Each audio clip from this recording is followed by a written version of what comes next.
Sénégal diaspora nuyu naa leen li gën a fës ci la Total bloc d'information daañu dikk ak yéen tey ci jafe-jafe yi nga xamante ne nii mu ngi wëy di bàyyeekoo ci immigration clandestine mooy dem boobu nga xam ni ñu ngi ko dippee mbëkk ma jamono ji nag ñu nemmeeku ne xale yi dañu soppi aw yoon bàyyi géej gi di jaar ci suuf si loolu mooy doon gëstu bés bi ak Babacar Fall bu eMédia.sn nit ki noonu daañu ci waxtaan ci digg bi ak Serigne Babacar Mboup bu association bu migrants yu Sénégal ak Afrique ak wàllug développement ak Babacar Seye bu Horizon Sans Frontières juróom minutes yu mujj ñu si dalal Alioune Badara Samb muy préfet bu Ndakaaru ñuy waxtaanee xewit wi ci njeexteelu ay bés beeg toxub waa Sandaga ak liggéey ba ak lépp la ca aju asalaamaaleykum wa rahmatullah bloc d'information ci 18h45 xibaaru marax yi ak Malick Thiandoum 19h45 Adama Anouchka Ba ci kàllaamay nasaraan.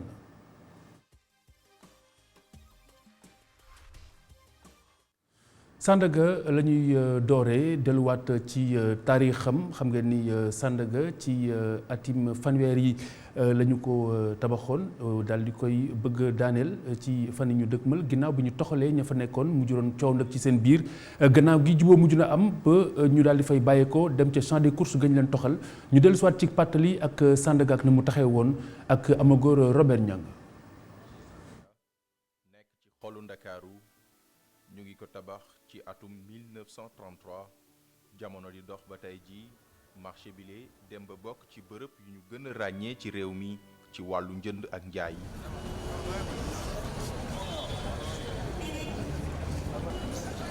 « 1933 2013 juróom-ñetti fukki at ginnaaw ga lakk gu metti daal di am ci bërëb bi.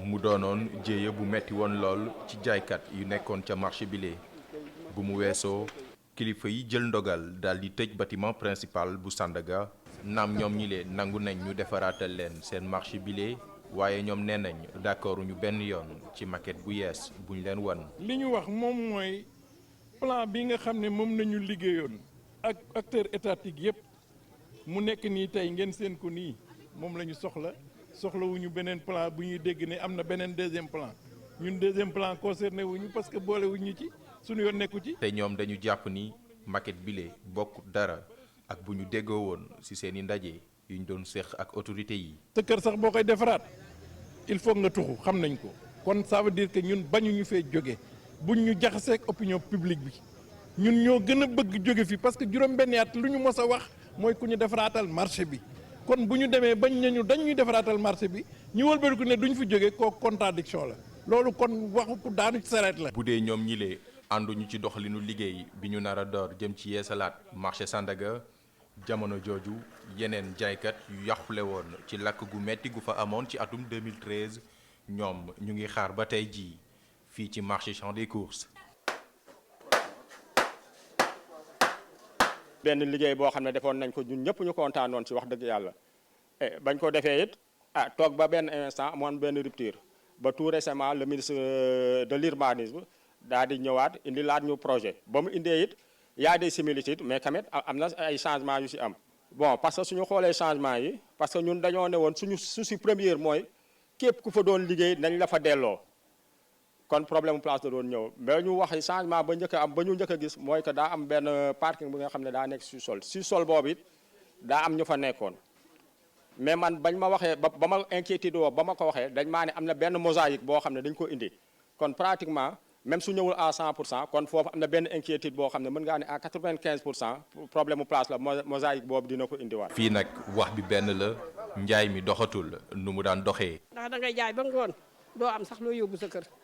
fu mu nekk jaay bi xoolal taaba yaa ngi ni géej ba boo xëyee fii nga koy bàyyiwaat boo xëyee te demaat jënd di remplacer xam nga loolu neexul nag daan di fekk ñu jaay suñu bagage ba mu jeex bu ngoonee ñu gont bu ñu xëyee jaay loolu balaa heure bi mu jeex ñu demaat jaay fu mu ne njaay mi mën nga ko jaay ñetti fan wala ñeenti fan du jeex ndax marché bi kenn du ñëw ndax Sandaga. mu doon lu metti lool lu ñuy dundandoo ci seen bërëb bii.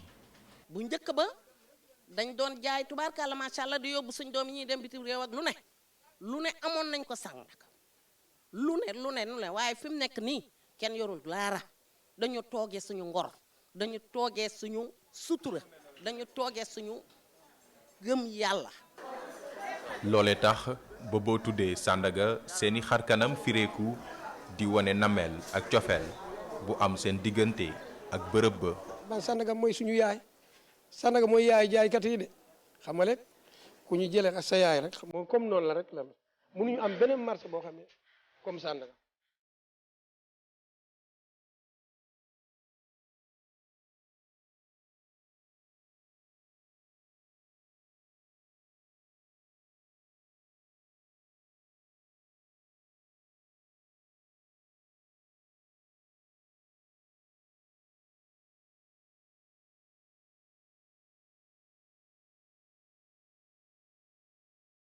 tey jii ñu bokk benn mbëbët bokkit benn bëgg-bëgg muy ñu dund ba gis bés xar kanamu marché Sandaga bu bees ba ñoom ñëpp ku nekk dellu sa place di wéyal sa njaay.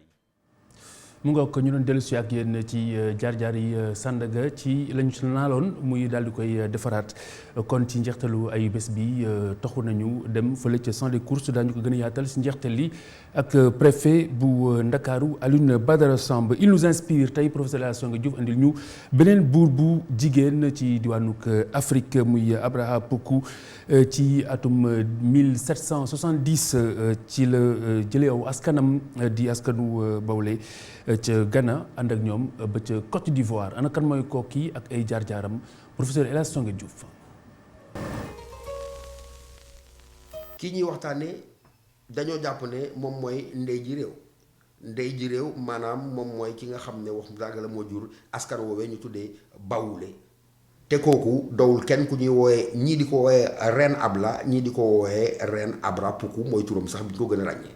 nettali gi ñu am ci moom mu ñuy won ne kooku bésu bërub jaroore la ndaxte moom am na réew moo xam ne mu ne woon réewu Akanya ci jamono 18e siècle moom moo nekkoon ca bopp ba mu nekkoon fa nekk bu rafet di doxale jàmm ak salaam waaye ñi nga xam ne ñooy noonu jàmm dal di ko xeex dal di ko attaqué fexe ba jëlee ko ca nguur googu boobu dawuloon sax dañ koy fagaagal ba muy daw nag mu war a daw nag génn réew mi moom Abra Poku moom ak ñi nga xam ne ñoo ko dese woon ñi sës rëq ci moom ñii di ay bëkk néegam ak ñi nga xam ne ñoom ñooy di ñooñañ comme nag ñu bañ ñu faat leen tax ñu ne nañuy génn seen réew dem ba réewu Côte d'Ivoire mu doon dox bu métti di ay fan ay weer yu méttee métti kii nga xam ne moo di Reine Abra Poku ànd ak ñooñu te jiite leen doon jigéen ju jàmbaare ne fexe dina dem façon xiif bu nekk mar bu nekk bàyyi ma bu nekk ñu dajeek moom maanaam ci tënk gàttal amul benn fitna boo xam ne wàccul seen kaw te kii nga xam ne Abra Poku taxaw ca kanam ñu dëkku ko waaye nag bañ yegsee ba ca buntu benn dex goo xam ne wax dëgg yàlla dafa dox diggante maanaam réewum Côte d'Ivoire man jëm ak réew mee nga xam ne foofu lañ jógee ca Ghana mu doon lu doy waar parce que kenn mënu ko woon jéggi ak ndox gaal amul bato amul benn pexe amul ñu ne lan moo ciy pexe ñu jéem ko ñu am lu leen feeñu xamal leen ne lii nga xam ne moom mooy rabu géej gi dafa am lu muy laaj buñ ko joxee mu bàyyi leen ñu jéggi buñ ko joxul wax dëgg yàlla xëy na fa la ñuy toog ba faatu fa waaye duñ mën a dem fenn ana la ñi foog ne ngalam lay laaj ñi jàpp ne or lay laaj wala wurus ñu daw joxe waaye lépp lu ñu joxe rabu géej gi wax ak ñoom na leen wax dëgg yàlla ñoom de li ñuy laaj du alal la ñuy laaj daw loolu nit ak bakkanam maanaam gone gu ndaw gaa ñëpp daal di màbb daw abal kii nga xam ne moo di Abra Poku moom mu geestu ku mu laaj nga bañ mu jàpp ne comme moom la yàlla natu muy yor kilifteef bi te muy jiitu genn ak doom nga xam ne moom la bootoon nee nañ mu yëkkati ko ba mu ko yëkkatoo taf ko ci dënnam jooy lool waaye dal di ko yëkkati jébal ko li nga xam ne mooy géej gi ak rabu géej gi jublu ca lan rek ndax ñu may leen njàll nee nañ ca wàllu taarix naka noonee géej gi randu ñu mën a xuus jéggi dem fañ dem kooko nag wax dëgg yàlla ba mu jéggee moom Abra Poku ba mu taxawee ndeysaan nee nañ dafa gestu jooy lool dal di ne ci seen làkk baawuli mooy de xale bi faatu na nga xam ne ñoom ñooy ñoñam nee nañ foofu la turu Bawule cosaanoo maanaam ba mu gestoo naan Bawuli di leen xamal ne maa ngi jooy yu tar méttitu waajur bu jigéen boo xam ne benn doom la amoon joxe na ko Bawuli ndeysaan xale ba dee na Bawule boobee nee nañ moom moo jur réewu Bawule bi ngeen di dégg fi mu nekk nii. digg bi ñu waxtaanee mbirum immigration clandestine ak Serigne Babacar Mboup bu association des migrants du Sénégal et d'Afrique pour le développement Boubacar Seye bu Horizon sans frontières asalaamaaleykum ñu ngi leen di nuyu. maaleykum salaam. si kanam tuuti bu soobee suñu borom ci suñu dossier du jour ci kàllaamay nasaraan lay doon dañu waxtaanee anam yu bees yi nga xam ni moom la ndaw yi jël jamono ji ngir di fi bàyyeekoo di dem tugal dafa mel ni dañu xaw a toxal gaal yi suñu bari daal di tànn yoonu suuf bi ci lu mel noonu Serigne Babacar Mboup yan xibaar yéen ngeen si am déjà balaa ñuy ñëw ci situation bi en tant que tel. waaw mun naa ngi présenté wu effectivement comme ni nga ko waxee. maay Serigne Babacar Mboup secrétaire général AMSAD association des migrants du Sénégal et d'Afrique pour le développement. Donc je suis le directeur de publication aussi d'une presse en ligne. Qui doit bientôt être un magazine. Qui s'appelle le Portail du Migrant. waaw pour répondre à votre question donc ci wàllu suuf bi. nit ñi dañoo bàyyi avions yi di jël suuf. waaw xam nga visa yi dañu jafe. dañu jafe lool wax dëgg yàlla donc soo jëlee yoonu suuf moom lañ jël. bari na difficulté trop nag déegi bari na. metti na donc damay kontaan lool parce que Boubacar Seye sama xarit la. moom spécialiste la ci. waaw donc dina la ci wax lu baree bari. wante yoonu suuf daal loolu lu ñu la ci wax rek li ci am ëpp na. metti na ni ciy dee bari na. soo jëlee Libye jël zone yu bari yoo xam ne. fa la ñuy départ Maroc Tanger. di jël yenn zones yi. lii dee moom dañ ko doon nangu xam naa kii moom il sera plus informé que moi. Très bien. Parce que voilà donc. alors Seye ci sa gis-gis la moo waral jamono ji ñu changé de fusil d'épaule ci wàllug immigration clandestine bi. waaw xam nga on change de stratégie rek. par rapport ak porte yi am. parce que comme niñ ko junjee léegi. phénomène bi musul baisser d'intensité. boo xoolee la Méditerranée centrale. mooy l'axe Tripoli Lampedusa. foofu moo amoon fu nit ñi di génnee c'était la voie moom moo nekkoon la voie principale. pour dugg Europe. après bi problème yi amee Libye boo xoolee daaw Pedro Sanchez daf benn déclaration ubbi. et ils se sont dirigés ñoom ñëpp vers la Méditerranée occidentale. c'est l'axe Maroc. Espagne. soo xoolee loolu. moo ëpp sax ñi dee. Je rappelle qu'en 2019 il y a eu plus de 48 893 yu dugg Europe. dont 23 000 ñu ngi jàllee en Méditerranée occidentale. mooy fi ma wax léegi. bon boo jëlee yoonu suuf bi plus de 4 000 migrants ñu ngi jël yoonu suuf bi via le Niger chaque année. chaque année di nga gis plus de 4 000. donc du lu bees forcément. non du lu bees. phénomène bi n'a jamais parce que li ko fiy jëlee. mu ngi fi ba léegi. parce que tey soo jàngatee. mais géej gi dafa wàññeeku wala. c'est-à-dire que pandémie bi. les naufrages continuent. nit ñaa ngi continuer dee parce qu'à un moment donné tout le monde parlait de pandémie. mais ba léegi yoon baa ngi fi parce que dama wax ne dañu changer de stratégie. suivant les tensions géopolitiques. boo xoolee bi Erdogan menacé ñoom ñëpp dañuy dem à Méditerranée orientale. Méditerranée orientale c'est l'axe Turquie. Grèce. Voilà donc les passeurs ñoom dañuy changer en fonction. des tensions géopolitiques yi am entre les différents les dirigeants européens. avec les dirigeants comment on appelle. africains. ou turcs. noonu la demee. alors Mboup la moo waral ñuy jékki-jékki yaakaar ne mbir mi raaf na wala wàññeeku na alors que au contraire mu ngi gën a tar la mooy waral loolu. waaw pandémie bi def na ci affaire nag. pandémie bi quand même comme ni ko Boubacar Seye waxee. def na ci affaire mais quand même dañu yor seen bët gëmm daal di def. parce que dañuy wax ne ñun Barça ou Barsaq. donc dañuy jéem a dem rek quoi di jéem a dem parce que depuis quand même qu'il y a la pandémie. ñun suñu action dafa wàññi ko lu bare bari. mais la migration dans ce sens continue. waaw donc émigré yi mi ngi yokk bu métti. metti bu tar boo xam ne soo jëlee Maroc jël Libye jël yoon yëpp nga jël leen. ñi ngi dee comme des mouches. ñi ngi dee comme des mouches vraiment c'est terrible. dégg metti na te xamuñu fan lañ ko yuuxoo. waaw donc daal loolu moom moo nekk li nga xam ne parce que gars yi ñoom avec la pandémie ils bloquent leurs horizons. ils bloquent leurs frontières. dégg nga gën a bari. donc Barça ou Barça. Très bien mais lan moo waral justement bu ñu yaakaaree ne mu ngi raaf. muy gën a am doole. waaw parce que li ko fi war a jëlee. quelle est la cause principale. dëkk bu mel ni Sénégal. C'est la pauvreté. C'est le chômage cyclique. chronique et structurelle des jeunes ñàkku ndóol. ndóol mooy la cause principale dëkk bu mel ni Sénégal parce que dafa am ñaari type de migration. la migration pour des raisons économiques. et la migration forcée Sénégal concerné wuñu parce que migration du source y a pas une persécution. qui pousse quelqu'un muy daw. donc fii li tax nit di dem mooy. dama ndóol donc loolu moom mooy la cause te cause bi jógee gu fi ba léegi. mais justement xam nga dem nañu ba sensibiliser ndaw ñi la plupart du temps ba ñu démystifier même aspect Eldorado boobu wala loolu mirage la. waaw mais au-delà de la sensibilisation non mirage la. c'est-à-dire que l'Europe même c'est-à-dire que tey il faut que ñu dem sur une relecture des perspectives c'est-à-dire que il faut que nit ñi changer doxalin. il faut que ñu créer le déclic des gens que du Europe rek la ñu mën a tekki. mais là nag il faut que ñu attaquer.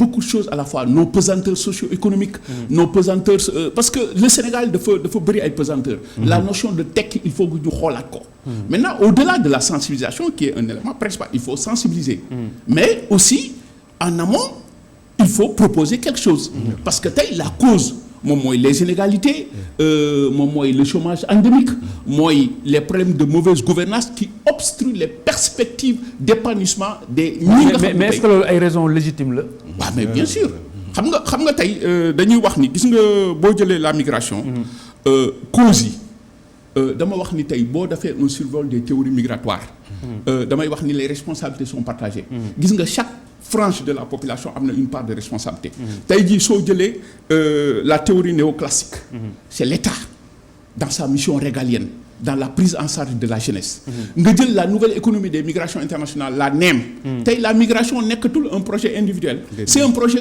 collectif initié dans le couple da ngay gis ku jaay li mu am bu diw demee su ñëwee jàppale ñu soo jëlee la causalité cumulative mooy toppandoo même au plan macroéconomique tey un fort différentiel géographique entre l'offre et la demande dafa nekk un facteur de propension mooy lan nit a ngi fii di liggéey ñu ne ko yow de soo demee États-Unis la ngay fayeeku moo gën donc Sénégal c'est un pays boo xam ni la migration c'est une pathologie c'est ancré dans l'esprit des gens tey ñëpp bëgg a tukki waaye xam nga migration sax en soi du problème bi parce que aw askan moom nit doomu aadama dafay bëgg di jóge bërëb di dem bërëb loolu mooy taarixam ala kulli xaal waaye jafe-jafe bi mooy ana nan lay demee ak ci yan anam lay mujjee te loolu foog naa ni yéen ñi nga xam ne yéen a siy liggéey am na si xëy na loo xamante ne nii responsabilité bi si diggante jëflante diggante réew ak réew lay doon ci aspect boobu la lañ si mën a jukki loo xamante ne tey dina mën a jëriñ waaw comme ni ko Boubacar Seye waxee vraiment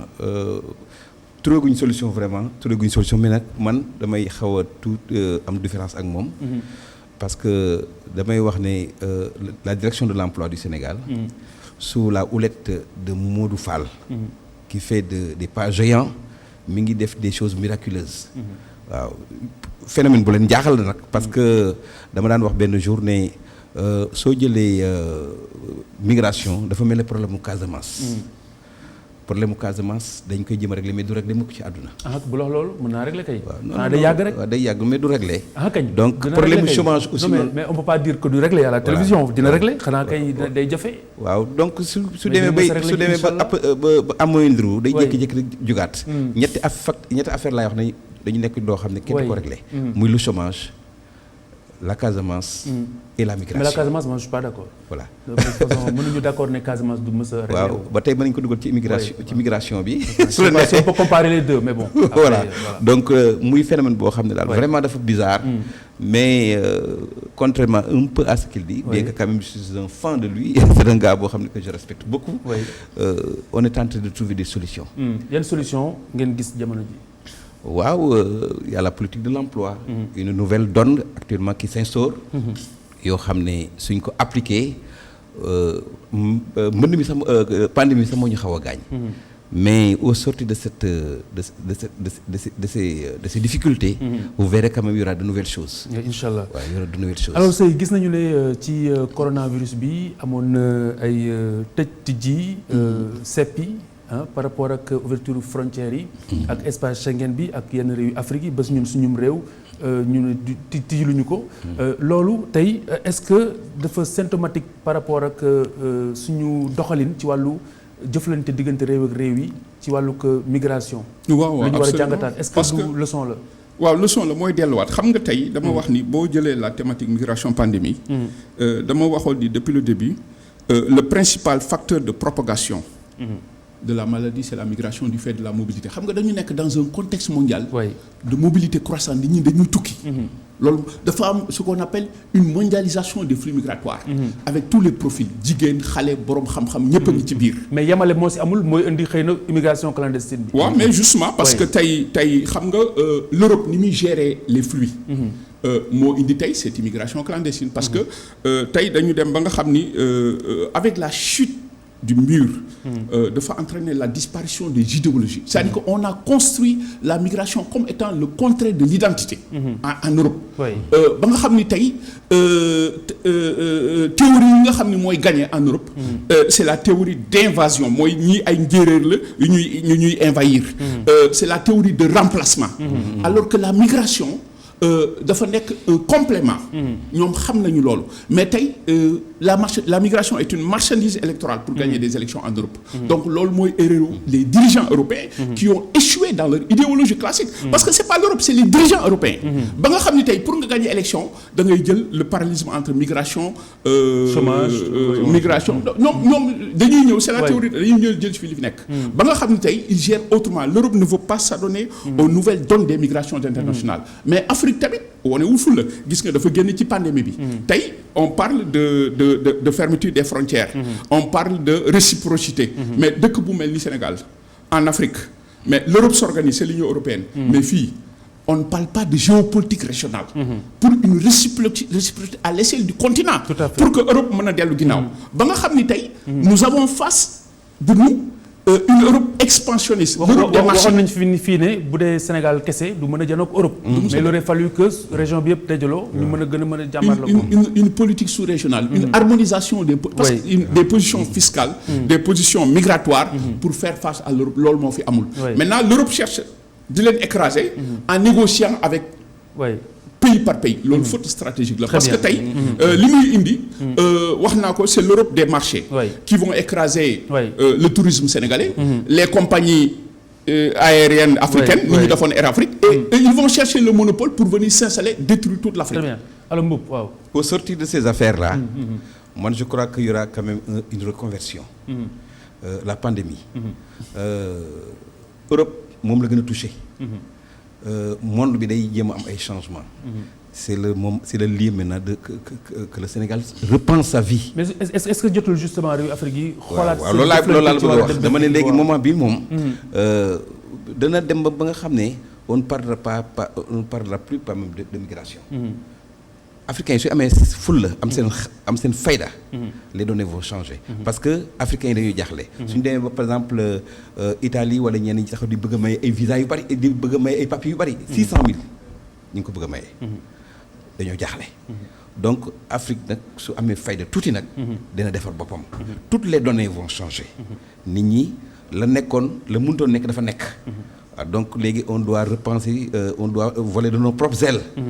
Donc je crois que pour répondre un peu, pour revenir un peu à la même longueur d'onde que donc on n'aura plus rien à craindre. Donc moi je crois que c'est le début d'un commencement. boo xam ne dina mën a am lu muy indi. Oui, très bien. Alors est-ce que c'est l'occasion ñu justement repenser waat la notion de réciprocité ci diggante suñuy réew ak réew yu tugal yi. waaw mais une réciprocité à l'échelle régionale. Donc c'est un problème de souveraineté nationale. Mais au-delà de la pandémie. waaw mais la pandémie li mu war a indi comme réflexion. post-coronavirus. tey war nañu faire avancer la grille de réflexion sur quel est l'avenir de l'Afrique. Par rapport à tout cela tey. Parce que tey am na lu ñu war a jàngat ci y a des failles. Il y a des failles que sa gestion dévoile. Contrairement à lui ce qu'il a dit tout à l'heure suñu deful nànk le risque de propagation à l'immigration day gën a metti. Parce que xam nga dëkk yi. dafa am ay failles yu fi jóge tey dafa am lu feeñ. mooy tey nit ñi li ñu soxla. mooy lan lekk dañu bëgg lekk dañu bëgg naan. Donc la question économique. Il faut développer des stratégies pour une économie innovante boo xam ni tey dafay aboutir à ku war a lekk. Est-ce que mbir économie la wala mbiru mentalité plutôt. waaw mais dinaa ci dellu si parce que xam nga tey lan la ñu soxla en Afrique. wax naa ko sànq il faudrait que mu am une révolution socioculturelle épistémologique pour ñu xam ñu ñooy kan. pour ñu mën a jël en charge nos propres préoccupations. c'est-à-dire que tey l'Afrique xam nga lan moo ko manqué un leadership. capable de poser toutes ces problématiques là. parce que xam nga li tax après. la notion d'interdépendance symétrique. day ku nekk sa bopp ngay tal. gis nga européens yi ñu ngi liggéey. parce que ñoom yebuñu seeni askan. mais en Afrique le débat c'est autre chose c'est des mandats. les gens ne travaillent pas c'est-à-dire que dañuy jël li fi nekk.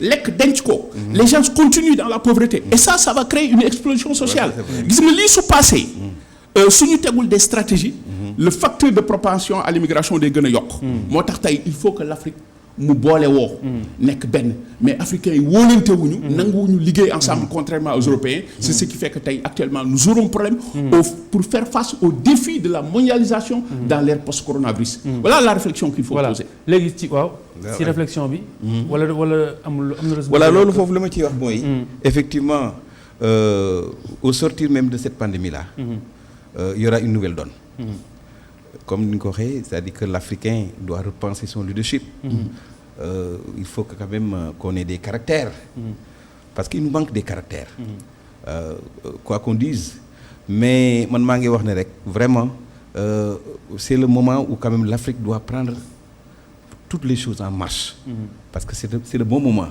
contrairement un peu à ce que vous venez de dire là si l'Afrique était un peu maligne ci lay jógee defaraat boppam et je crois que nos gouvernants aussi ñi ngi def loo xam ne di def nii mais ñoom ñëpp dañu nekk dans la tourmente et puis le peuple s'éveille nit ñaa ngi yeewu nag. yéen ñi nga xamante yéen xeex pour affaire immigration ak xeexal ñi nga xamante ni xëy na ñoom ñooy migrants yeeg yu ni méngool ana yan taxawaay ngeen am seen diggante ak réseau yi nga xam ni mooy réseau passeurs yi dañuy gën di yaatu. bu ñu leen fàttalee fii ñu ubbi beneen xàll loolu ban liggéey ngeen si def. waaw Frontalex xam nga comme dina xam di ma koy wax. ay mouvement ay phénomènes la yoo xam ne ñu ngi koy gën di renforcer pour quand même contrecarrer leur action. donc si ça continue. parce que lii déjà pandémie bi ak yii yëpp am dina am lu bëri lu mu wàññi. léegi nag c'est le moment quand même pour les Européens de renforcer leur sécurité. parce que jàppale ñu ñun nag quoi parce que ñun déjà gis naa ne ñun danañ jéem a c'est une occasion quand même pour ñu contrecarrer nos actions. vis-à-vis d'eux. léegi nag européens yi nga xam ne léegi am nañ problème ñoom. dañ seet ni ñu war a defee ki gaañi. donc les deux actions étant combinées. donc je crois que il y aura une réduction même de la migration. alors Sey. par rapport ak prolifération surtout réseau yi nga xam ne bu ñu leen fàttalee fii ñu ubbi fële. waaw bu fekkente ne état mënus dara. waaw mais en tant qu'organisation yéen xam nga le problème est beaucoup plus complexe que ça. tey il faudrait faire en sorte que les États prennent en charge la problématique liée au chômage des jeunes comme ni nga ko waxee dans la formation. parce que tey c'est le seul facteur de paix de sécurité et de stabilité. parce que si les passeurs. offrent plus de possibilités. dans la mobilité. waaw bu dee passeurs yi. ñoom ils offrent plus de possibilités que les autres. waaw mais parce que possibilité boo xamante ne sa bakkan xaj na ci par exemple. mais justement il faut les combattre. mais damay wax ne ñoom au moins ils offrent des possibilités c'est vrai que il faut les combattre. mais qu'est-ce que l'Europe fait qu'est-ce que l'Afrique fait. tey Europe mu ngi tëj ay frontières am. y a une externalisation des flux. l'Europe dem na ba nga xam ni Frontex signé na temps yi la passé ay Sénégal. ak ay contrats. mais Sénégal warul jouer le gendarme de l'Europe parce que l'Europe veut gérer ses flux au-delà de ses frontières loolu lu ñu ko d'accord loolu c'est pas normal Sénégal warul jouer loolu parce que Sénégal jegewul sax la Méditerranée. mais en tant qu'organisme yan jege ngeen si def par exemple. mais la sensibilisation et dénoncer ces violations des droits humains parce que nous ne pouvons pas nous substituer aux États. parce que tey État wax na ko léegi. quelle est la xam nga lan mooy problème bi. la formation des jeunes. nañu fexe ba jeunes yi ñu leen di jox des formations certifiantes des formations compétences ba nga xam ni tey du ñu xalaat ni tey tekki maintenant au niveau socio-culturel xam nga nous avons beaucoup de pesanteur sociale la notion de tekki nit ku nekk xalaat nga ni pour nga tekki Europe rek nga mën a tekkee parce que tey dafa am loo xam ni tey une relation linéaire entre liggéey ak am-am addina processus la nit ñi dañu yàkkamti ba nga xam ni la notion de am-am fii la notion de tekki am-am nous avons ces pesanteurs ba nga xam ni tey ku amul kenn faalewu la ba tax na dëkk bi il faut que ñu delloo si waat suñu bopp ci yàlla xam ni yàlla mooy may dëkk bi am-am du concurrence ku yàlla dimbali moo fi nekk maintenant quand nous notre problème quand l'avoir mooy am dañ ko teg au-delà de l'être qui est l'incarnation des valeurs intrinsèques nous allons vers l'aliénation. Très bien. lu mu am lu mu yore. loolu ngay dégg. alors ci wàllu ak ak yelleef doomi aadama ñu bari dañuy faral di wax ne bateau yi di suux wala gaal yi di suux. bari na mais am na théorie yu bari yu wax ne gaal yi suuxuñu waaye dañ leen di suuxal. yéen est-ce que loolu am ngeen si ay firnde wala lu koy teggi. waaw loolu moom am na moom. c'est-à-dire.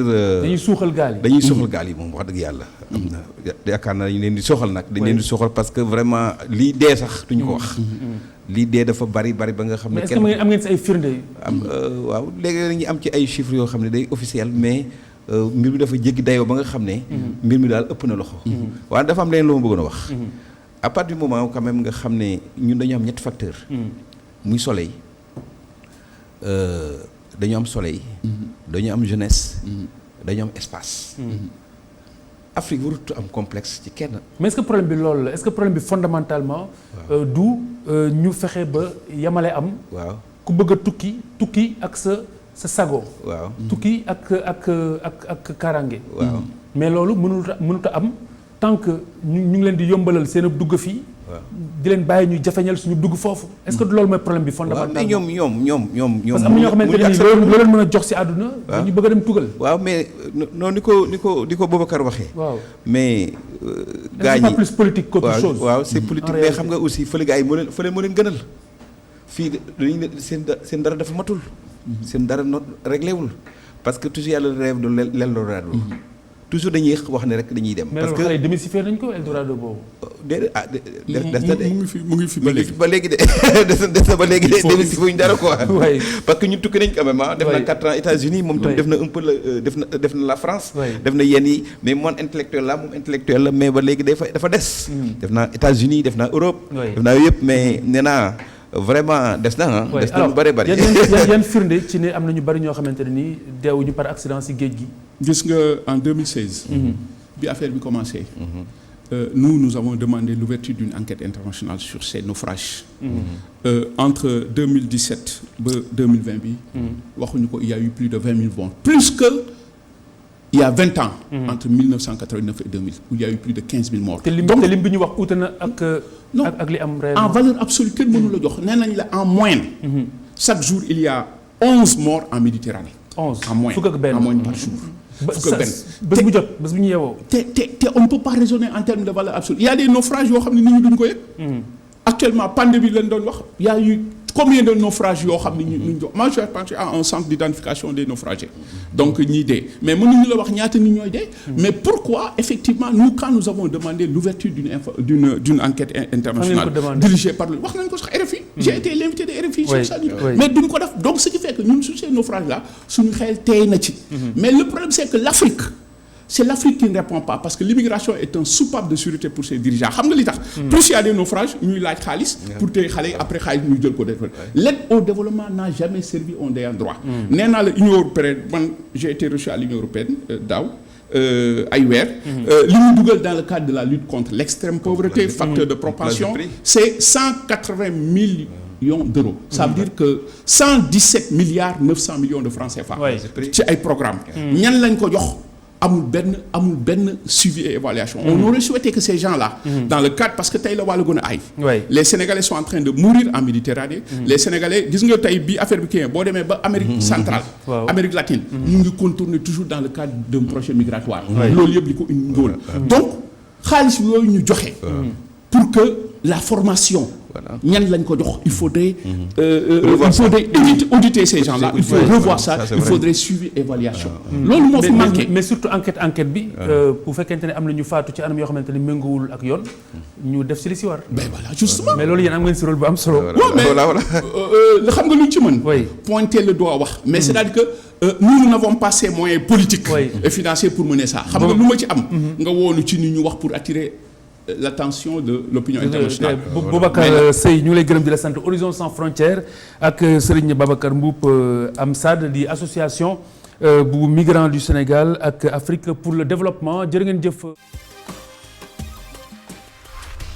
L'immigration clandestine et ses nombreux réseaux de passeurs, le phénomène qui semblait se dissiper est pourtant Toujours bien frais, la mer n'est plus la voie principale pour ces jeunes. Beaucoup empruntent la voie terrestre pour rallier l'Europe avec comme porte d'entrée l'Espagne ou l'Italie. Une enquête réalisée par Babacar Fall sur ce plateau que nous retrouvons juste après ce sujet avec Cheikh Hassana Fall. Les réseaux de passeurs prolifèrent au Sénégal. Ces bandes organisées qui font entrer illégalement dans un État des ressortissants d'autres pays moyennant un profit pécuniaire ou matériel.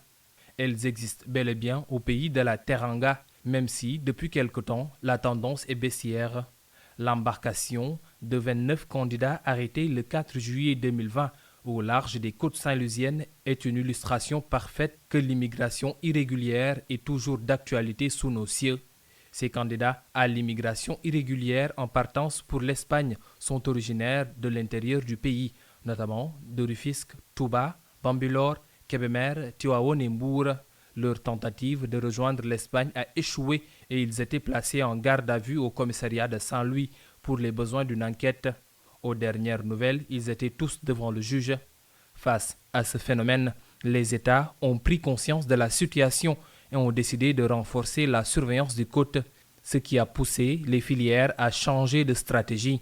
Leur nouveau modus operandi n'est plus la mer, mais la voie terrestre. Les réseaux locaux sénégalais ont tendu leurs tentacules jusqu'en Mauritanie. Un récit de Cheikh Hassana Fall, enquête à lire dans immédiat.sn. Babacar Fall, l'auteur, est avec nous ce soir. Bonsoir. Bonsoir Khalifa. Alors Babacar Fall, l'immigration irrégulière, comme on peut le voir dans cette enquête, est toujours une réalité bel et bien présente au Sénégal. Tout à fait. L'immigration irrégulière est une réalité bien réelle ici au Sénégal. Quand on parle de l'immigration clandestine ou irrégulière, on a tendance à croire que c'est un phénomène qui disparaît alors qu'elle est là, elle existe bel et bien. D'après, bien sûr, l'enquête que nous avons menée à Saint-Louis, bon, peut-être qu'il y a une tendance baissière, mais l'immigration, elle est bien là. Bien présente. Alors, comment justement les réseaux de passeurs parviennent-ils à organiser des voyages toujours de façon impunie? Tout à fait. Les passeurs-là, ce qu'il faut retenir d'abord, Khalifa, la plupart d'entre eux, en tout cas ceux à qui nous avons rencontrés, la plupart, ils croient qu'ils ne sont pas des passeurs alors qu'ils le sont. Parce que c'est eux qui organisent réellement ces voyages-là. Ils ne veulent pas se faire appeler passeurs. Ils ne veulent pas se faire appeler passeurs. Ils se disent des facilitateurs. Pour se donner bonne conscience ou pour ne pas justement souligner l'aspect délictuel? Tout à fait. L'aspect délictuel, ils ne le veulent pas et c'est pourquoi ils se disent facilitateurs. Et la plupart, ce sont des gens qui ont eu à voyager, qui ont été retournés et que vraiment ils maîtrisent la mer et que le plus souvent aussi ce sont des capitaines de bateaux, des pêcheurs, de vrais pêcheurs qui connaissent la mer et qui, une fois retournés de l'Europe, organisent ces genres de voyages-là avec bien sûr l'aide d'autres personnes propriétaires des Ils ne veulent pas se faire appeler passeurs, mais ils ont bien conscience de l'illégalité de leur acte. Tout à fait, ils sont conscients de l'illégalité, c'est pourquoi ils ne veulent, parce que c'est un délit. C'est pourquoi ils ne veulent pas se faire appeler passeurs, ils se disent facilitateurs. Réellement, c'est eux qui organisent ces voyages-là, parce que c'est eux qui vont en contact avec les candidats à l'immigration irrégulière, c'est eux qui collectent les sommes que ces candidats-là versent, c'est eux qui sont le relais entre ces voyageurs et les réels propriétaires de bureaux. Très bien. Et qu'est-ce que l'État du Sénégal fait pour éradiquer justement ce phénomène? D'abord, la surveillance des côtes. L'État du Sénégal, comme beaucoup d'autres États africains, ils renforcent la surveillance au niveau de leurs côtes. Il y a aussi le programme du ministère des Affaires étrangères et de la coopération internationale de la République d'Italie. Le projet est dénommé Autonomiser les jeunes en Afrique à travers les médias et la communication. C'est un projet qui concerne bien sûr le Sénégal et qui est en train d'être déroulé par l'Agence de coopération internationale pour le développement de l'Italie. Le Sénégal a été choisi, il fait partie de ce programme-là. Et ce programme-là vise réellement à autonomiser les jeunes pour qu'ils restent au niveau de leur territoire d'origine. Mais les jeunes préfèrent, à défaut de pouvoir passer par la mer, emprunter la voie terrestre. Tout à fait. On a dit qu'il y a une surveillance au niveau des côtes. Donc, à chaque fois, les jeunes ils parviennent à trouver des stratégies pour échapper. Donc, la mer est surveillée. Parfois, ils empruntent la voie terrestre, c'est-à-dire ils quittent le Sénégal via le plus souvent Saint-Louis.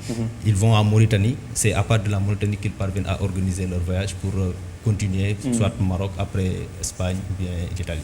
Merci beaucoup Babacar Fall. L'enquête à lire sur immedia.sn. Merci d'avoir été avec nous ce soir pour ce dossier de la Total Bloc d'information. Voici les 5 dernières minutes avant de nous quitter.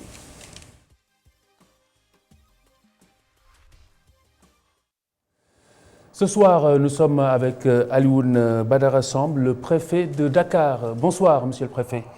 Bonsoir, Khalifa. Déwénati en bon Sambène, vous avez bien fêté la Tabaski. Alors, les commerçants de Sandaga ont finalement emménagé au champ des courses. Et donc, quel bilan vous tirez de cette opération? Comment est-ce que tout cela s'est passé? Mais Khalifa, merci. Permettez-moi d'abord de souhaiter vraiment une bonne année, parce que vous savez, la Tabaski, c'est un moment fort pour toute la Oumma sénégalaise, mais particulièrement également pour les musulmans. Oui. Donc, sur Sandaga, c'était un processus assez dur, assez long. Mais ce que je peux dire, c'est que présentement, quand même, nous avons pu, de manière apaisée, conduire sous l'égide de M. le ministre de l'Urbanisme, du Logement et de l'Hygiène publique, ce processus de délocalisation des cantines qui sont autour du marché Sandaga. Donc, je peux dire quand même que de manière générale, le bilan est relativement positif. Et le déménagement, justement, est-il provisoire ou définitif pour ces commerçants? Je crois que ce que l'autorité a dit, c'est clair. C'est des commerçants qui étaient installés sur la voie publique, sur le pourtour de Sandaga. Quand je dis Sandaga, je parle du bâtiment principal, mais également sur le côté gauche à hauteur de Émile Badiane. C'est un déménagement provisoire parce que l'État a pris la pleine mesure de la nécessité de moderniser les marchés dans un cadre d'un programme bien défini que son Excellence le Président de la République a confié à M. le ministre chargé de l'urbanisme. Et dans ce sens-là, les commerçants avaient sollicité le Président de la République pour qu'on puisse réhabiliter le bâtiment principal du marché Sandaga, qui est un bâtiment emblématique. Lorsqu'on parle de Dakar, lorsqu'on parle du Sénégal, on pense à Sandaga. Qui a connu, je le rappelle, plusieurs incendies, dont la dernière en date et celle de celui de 2013, qui a nécessité la fermeture. Donc depuis 7 ans, ce bâtiment est fermé.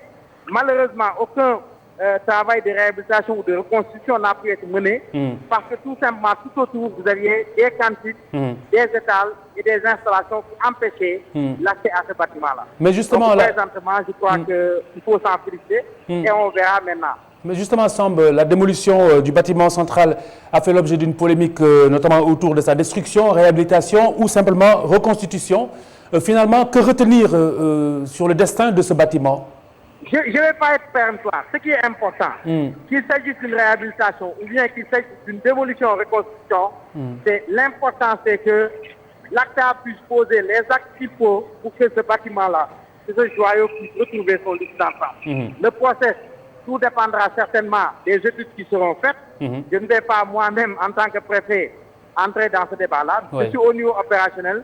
Mais ce qui est sûr et certain, c'est que l'option de l'État, c'est de redonner à Sandaga son lustre d'antan pour que le visage qu'offrait la capitale sénégalaise à travers ce bâtiment emblématique puisse être un visage rayonnant. Je crois que c'est ça qui est l'essentiel. Le reste n'est que pure spéculation. On verra certainement.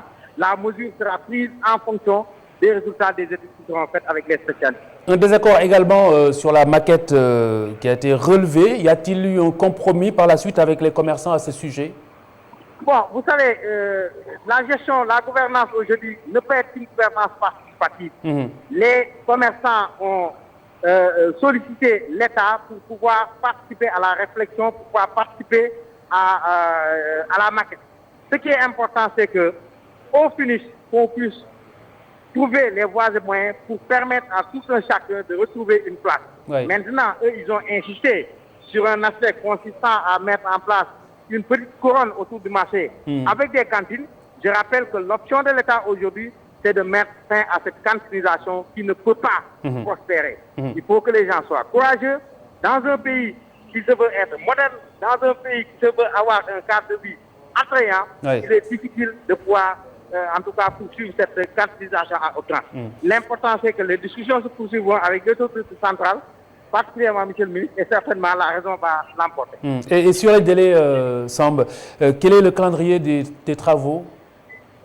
Khalifa, vous me permettrez de ne pas trop m'avancer là-dessus, comme je l'ai dit tantôt. Oui. Je suis en tant que préfet de département au Très niveau bien. opérationnel. Je vous l'accorde. Je conduis les opérations de libération des emprises et certainement, il Oui. y a des travaux qui nécessiteront une coordination, je serai au front. Le Très reste, bien.